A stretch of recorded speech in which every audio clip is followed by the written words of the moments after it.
Now, sort of, he isn't too old school, you know, sort of retired last year. So if you've been watching StarCraft recently, then sort of he rings the bell, right? You know who he is for the most part.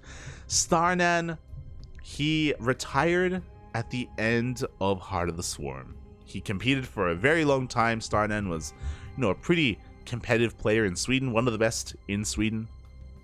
And he did retire in 2015.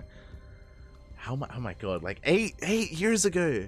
Well, a little bit less than 8 years ago, but damn, I can't believe it's been that long. It's been that long since StarNaN last competed, and that's why it's really cool to see him here again after 8 years, after 7 and however many months of time away from StarCraft. He shows up again, which is really cool. It's definitely really cool. StarNaN, of course, he competed back in the day in Wings of Liberty and Heart of the Swarm. Pretty competitive Protoss player, and yeah, it's just really cool to see him back. Shout out to Kuro in the chat. She told us that apparently nowadays StarNaN is actually working for Paradox, which is a, if you don't know, it's a game development company. They made famously Magic, or was it Magicka? Not just that, there was another like recent game. Hold on, Paradox Interactive. They made a lot of games. They've got a lot under their belt. I know Magicka was their kind of like their debut into all of it. But yeah, it's really cool to hear that StarNaN, you know, is I think a game developer. I don't know if he's maybe working in a different like field for Paradox. They do a lot of grand strategies. Yeah, they do. I think they do like Hearts of Iron, for example. Really cool stuff. Oh.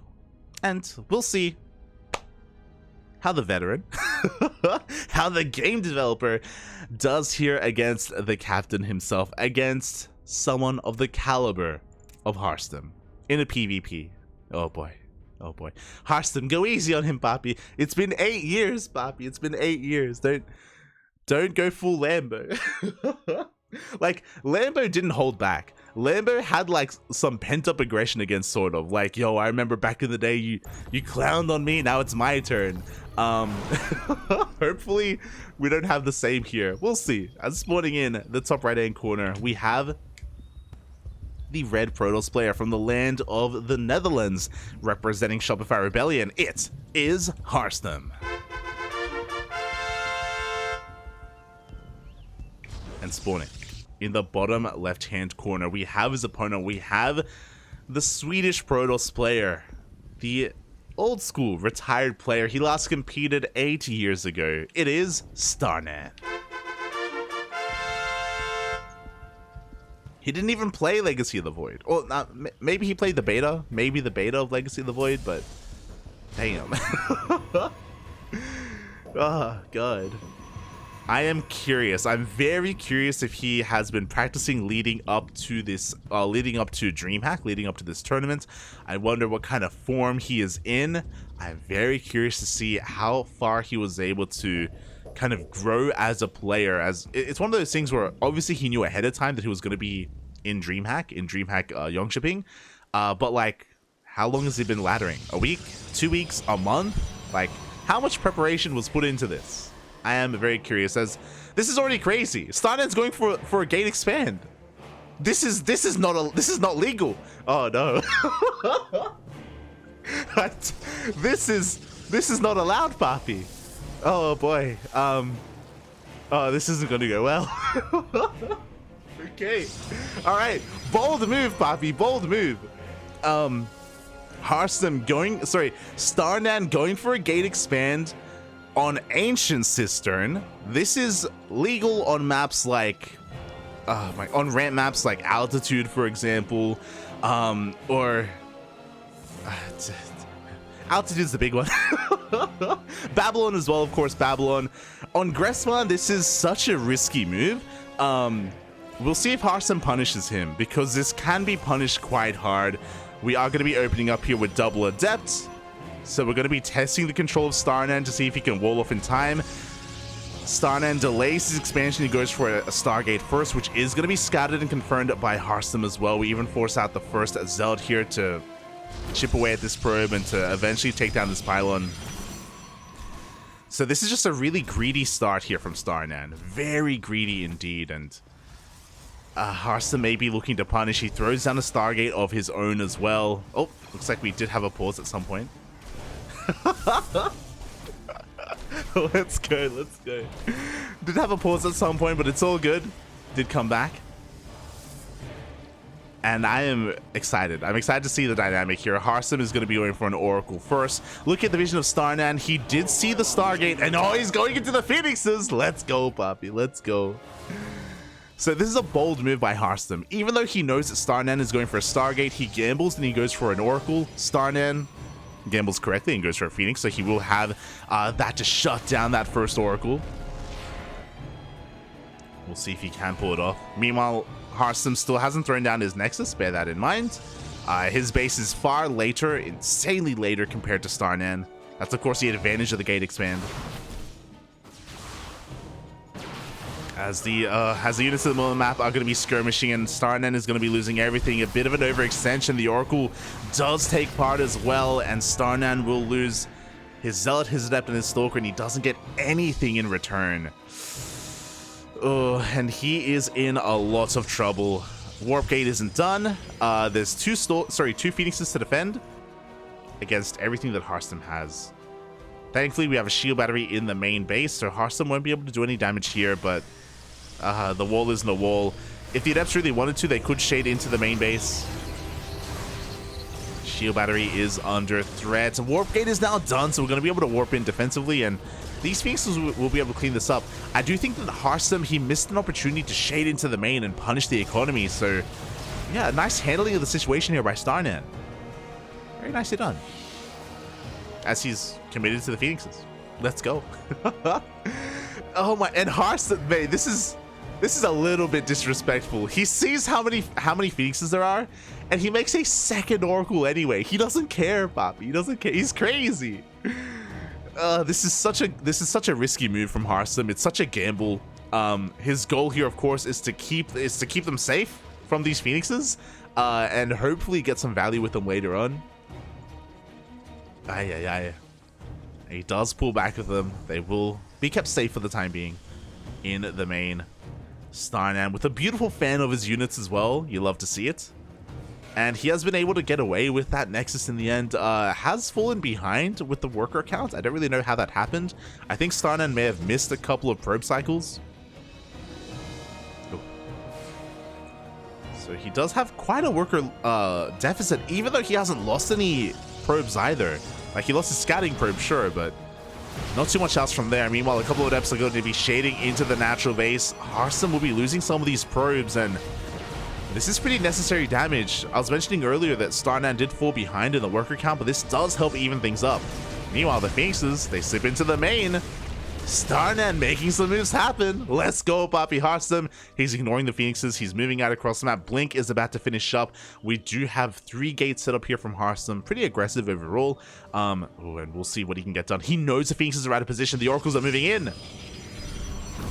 And one shield battery is not enough to protect the mineral line. The Oracles will one-shot these workers. At the same time, oh, the Phoenixes do get caught out by the Stalkers as well. Great read, great map presence or map intuition here from Harstem. He recalls the Oracles back home, and the Stalkers are laying siege upon the natural base. Oh, solid force field from StarNaN. He is going to be able to hold on. Immortal is on the way. We have 2 shield batteries. StarNaN is so prepared here at the natural. And I appreciate this from Harstem. He recognizes that he can't break his opponent, so he throws down a 3rd. He knows he has the map control. He will get ahead in other ways. Oh, as we do see Harstem continuing to reinforce across the map. And I don't know if this is the best move here from StarNaN. He overextends. The Immortals go down. The Stalkers as well. He has 2 shield batteries and an overcharge, Barfian. Unfortunately, StarNaN, he does fight without it. Now we have the overcharge, but a little bit too little too late. The high-tech units have already gone down. Oh, an unfortunate move out by StarNaN, and Earlier, he didn't have a map presence, and now with the immortal count being reset, even losing more Phoenixes, he is falling apart. This army from Harstem is getting out of control. StarNaN was doing so well. He was doing so well for himself. I'm so happy, but in the end, it did slip through his fingers, and yeah, things have snowballed a little bit too much. We're just reinforcing from across the map. Cybercore is going to be going down. No more Stalkers can be warped in for StarNaN. He now has one Immortal, but only one.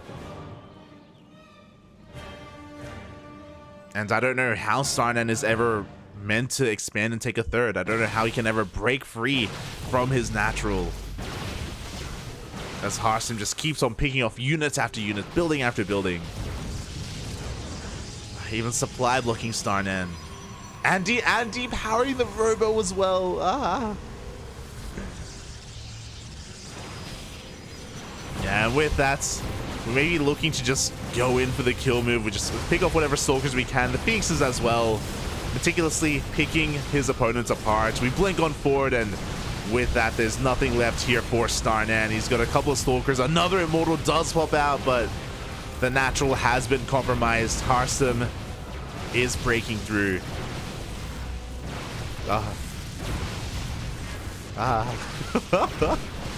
And with that final blink, that's the last Immortal going down. GG gets called, and Harstem will take game number 1. GG. Despite that, though, I was very happily, surprisingly impressed here by StarNaN. I was really concerned about what his form would look like coming into this. But yeah, he had some moves. He had some nice moments here in that game against Harstem. Unfortunately, there was that moment where he did overextend and he lost the majority of his army. He lost an Immortal, 2 Phoenixes, and I want to say 4 Stalkers before he did eventually pull back to the safety of his shield batteries. And from that moment, Harstem was, again, just in full control. Up until then, I do think that there was a possibility for StarNaN to commit to a 2-base all-in. If he was able to preserve his Immortal count, work up towards maybe 3 Immortals, get his gateways up and running, and then go for one big push. I think there was definitely a lot of possibilities available there, or even just break free and take a 3rd base.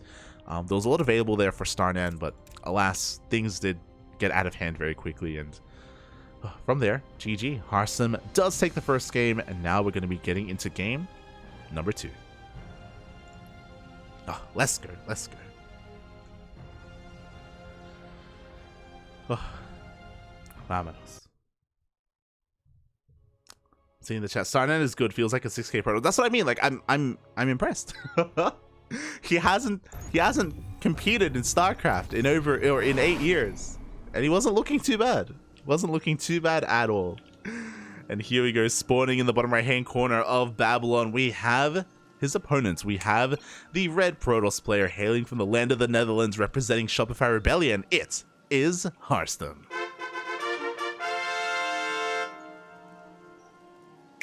And spawning in the top left hand corner, we have his opponent. We have the Swedish Protoss player. Once competed back in the day, back in 2015. He's been gone for a long time, but he is back here for DreamHack Young Shipping for ESL Masters Summer. It is StarNaN. And this time, it is acceptable to go for a gate expand. This time it's safe. This time it's okay. As we can see, both players are going to be going for it. Typically on a map like this where you have a ramp into the natural, it is far safer to go for this. It is less punishable. You can still die to all-ins, of course, but it is safer to do so. And as a result, we even see Harstem going for the same opener as well. Let's go, Bobby. Let's go. So this time, both players will have mirrored openers, and we'll see where players do differ from here. We saw last game that StarNaN is more than willing to go into a Stargate if he is delayed, or if his natural is delayed for long enough. Ooh, meanwhile, quick moves out of Harstem. The probe moves out of position for 1 second too long, and Harstem does throw down that Nexus. Meanwhile, back across the map. I mean, a lot of that is also because that was a gate expand from Harstem as well. He did delay his Cybercore just for that quick expansion. StarNaN still waiting for his own, and Harstem is going to be here to make sure that that base is delayed for as long as possible. Greedy opener here from Harstem. The gate expand versus the cyber expand. Zealot does come out to try to shoo this away, and even though StarNaN intended for this to be an economic opener, Harstem will be the player with the economic lead. There it is. Nexus is finally thrown down. Ooh. And outside of that, it isn't just that Harstem got a faster Nexus, it's also that he forced StarNaN to make a Zealot as well. So again, just wasted resources here for StarNaN, and he just wasn't able to reciprocate that against his opponent. Oh, meanwhile, that's a full wall-off. Okay, Harstem going for a full wall-off here with his Stargate as well, so he's not going to be too concerned with any kind of Adept harass. Adepts will not be able to shade past this or power through this at all. But the Stargate has been scouted, StarNaN responding with his own Stargate, and I wouldn't be surprised if StarNaN goes for Phoenixes again. It would make plenty of sense. Unfortunately, last game, even though StarNaN had like 6 Phoenixes, he was not able to shut down those Oracles. The Oracles still dealt a lot of damage. So yeah, Harstem is doing it again, going for those Oracles. To be fair, Harstem hasn't scouted the tech of his opponent. He doesn't know that StarNaN is going for a Stargate, so again, there's no reason for him to think otherwise of this and go for a different unit. Meanwhile, StarNaN also going to be going for an Oracle. Again, it was more on StarNaN to switch things up because he was the one who scouted his opponent and knows what Harstem is up to. So a bold move here to go for an Oracle, so he's more concerned with dealing some counter damage, less so with just shutting down the Oracle. Maybe because of how game 1 went. Maybe because Harstem did so much with his Oracles despite the Phoenixes. As Harstem dives into the main base, throws down the stasis trap, StarNaN will have eyes on this, and 2 probes will be caught instant stasis. More than we would have liked, but, you know, it's only 1 additional probe, so not too bad here from StarNaN. Could have been worse. Could have been a lot worse. Meanwhile, Harstem did scout that Oracle, and he's going to be reacting with a Phoenix of his own. We have 2 Stalkers in the main base. The Natural is quite exposed, though, and the Oracle is going to be able to dive on in and get 1, 2, 3 probe kills. Up! Well, only 3. The shield battery is going to be keeping the rest alive. At the same time, Harstem, he goes into the Natural as well and gets even more damage. Oh my god, 6 probes of StarNaN do go down. Unfortunately, he did not have a shield battery at his Natural, didn't have that to help him keep his workers alive. Likewise, the Oracle of StarNaN goes down as well. Oh, StarNaN just falling further behind. He had a later expansion, and now he deals less harassing damage. He is unable to preserve his workers, and Harstem just gets further ahead. Even shuts down the Oracle of his opponent. And now we're going to be transitioning into Stalker versus Stalker, but Harstem does have a pretty big economic lead. He is going to be forced to kill his Stargate, but that's okay. You know, the Stargate has served its purpose. It is no longer useful at this point. Harstem throwing down a Forge behind this to get into +1. We do have 3 gates up and running here for Harstem, and he's just going to be looking to take a 3rd base, so just going to be capitalizing on his advantage, just going to be getting further ahead, at least economically. And in a mirror matchup, this is everything. It's going to be on StarNaN to try to come back in some way. And in PvP, there are a lot of ways to come back. You can go for DTs, you can try to rush into, or you can tech up into Immortals or Archons if you're up against Zealots. Like, there are definitely ways to have a more efficient army.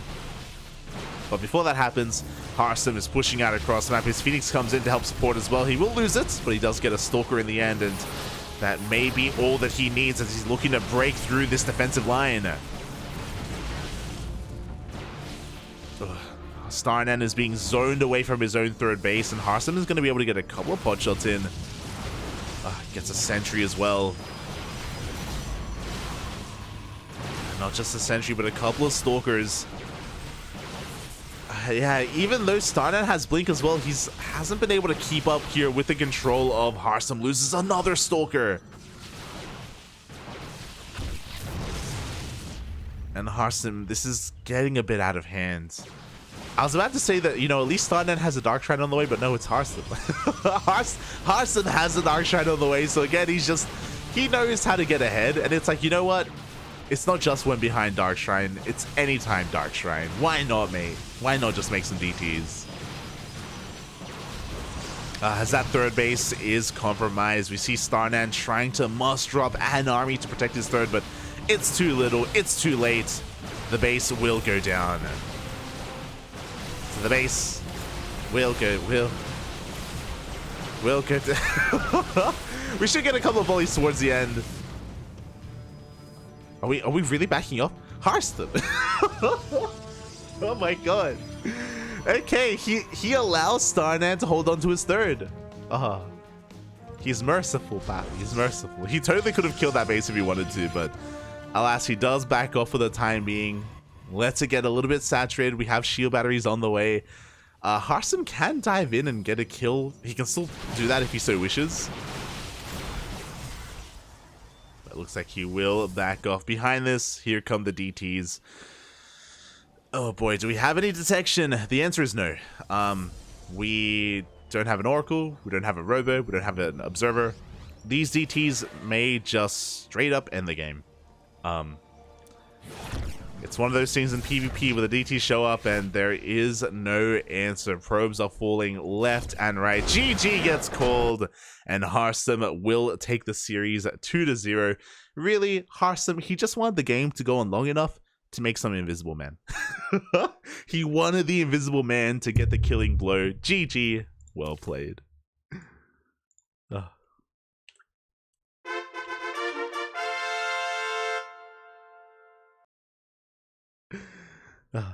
GG, puppy, GG. Yeah, unfortunately, StarNaN, he didn't have any detection.